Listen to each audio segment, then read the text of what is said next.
অনেক দিন পরে বাংলা টেলিভিশনের পর্দায় এমন জমজমাট রোম্যান্টিক ধারাবাহিক আসছে। এত বছরে টেলিভিশনের বেশ কিছু ধারাবাহিককে আমরা জনপ্রিয় রোম্যান্টিক ধারাবাহিকের তালিকায় যুক্ত করেছি। তাদের মধ্যে আছে বোঝে না সে বোঝে না, কী করে বলবো তোমায়, মন ফাগুন, এখানে আকাশ নীল প্রভৃতি। এবার সেই তালিকায় যুক্ত হতে চলেছে আরও এক নতুন আপকামিং ধারাবাহিক, যেখানে প্রধান চরিত্রে আছেন শন ব্যানার্জি এবং মধুমিতা সরকার। হ্যাঁ, অনেক বছর পরে আবার ধারাবাহিকে ফিরছেন তিনি।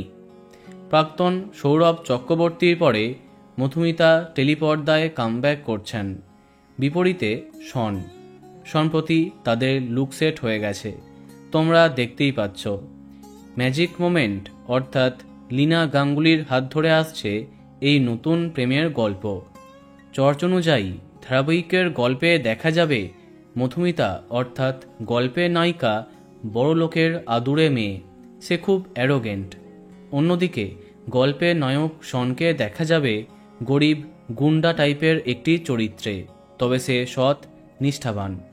শোনা যাচ্ছে লুক সেট হয়ে গেছে, এবার প্রোমো শ্যুট হবার কথা। আর খুব সম্ভবত এই মাসেই সামনে আসছে এই নতুন আপকামিং ধারাবাহিকের প্রথম প্রোমো। এই সব নিয়ে প্রচণ্ড এক্সাইটেড টেলি দর্শকেরা, দেখা যাক কি হয়। তো বন্ধুরা, এখন তোমার কি মন্তব্য কমেন্টে জানাতে পারো। আর এই রকমই আরও অনেক ভিডিও পেতে সাবস্ক্রাইব কারেন্ট পজ। ধন্যবাদ।